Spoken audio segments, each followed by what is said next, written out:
ಆದ್ರೆ ಅವನ ಮನೆಯವರು ಮತ್ತೆ 10 ಲಕ್ಷ ಸಾಲ ಮಾಡಿ ಅವನನ್ನ ಬದುಕಿಸಿ ಅವನ ತಿಕ್ಕ ಉರಿಸಿದ್ದಾರೆ. ಕೃತ್ಯ ಚೇತನ್ ಎಂಬ ಯುವಕ ಸಾಲ ಜಾಸ್ತಿಯಾಗಿ ವಿಷವನ್ನ ಕುಡಿದಿದ್ದಾನೆ. ಆದ್ರೆ ಅವನ ಮನೆಯವರು ಮತ್ತೆ 10 లక్ష సాల ಮಾಡಿ ಅವನನ್ನ బతికిసి ಅವನ తిక్క ఉరిసిದ್ದಾರೆ.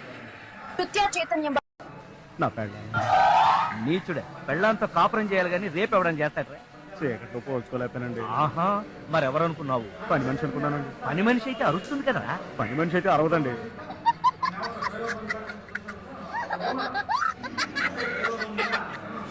ఏం చేసావు?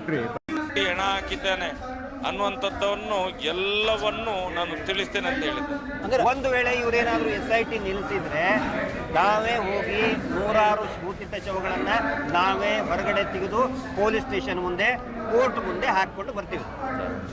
51 ದಿವಸದಲ್ಲಿ ಒಂದು ಬುರುಡೆ ಭೇದಿಸ್ಲಿಕ್ಕೆ ನಾಚಿಕೆ ಆಗ್ಬೇಕು. ಇಂಥ ಲಫಂಗ ಆಫೀಸರ್ಗಳನ್ನು ತೆಗೆದು ಬಿಸಾಡಿ ಆ ಎಲ್ಲ SIT ಅಧಿಕಾರಿಗಳು ಯಾರ್ಯಾರು ಕಾನೂನು ಬಾಹಿರವಾಗಿ ಕೆಲಸ ಮಾಡಿದ್ದಾರೆ ಎಲ್ಲರ ಮೇಲೆ FIR ಆಗ್ಬೇಕೀಗ. ಇದಕ್ಕಿಂತ ದೊಡ್ಡ ಮೂರ್ಖತನ ಉಂಟು. ಅದು ಏನು ಸ್ಪೆಷಲ್ ಅಲ್ಲ, ಸೇಲ್ ಇನ್ವೆಸ್ಟಿಗೇಷನ್ ಟೀಮ್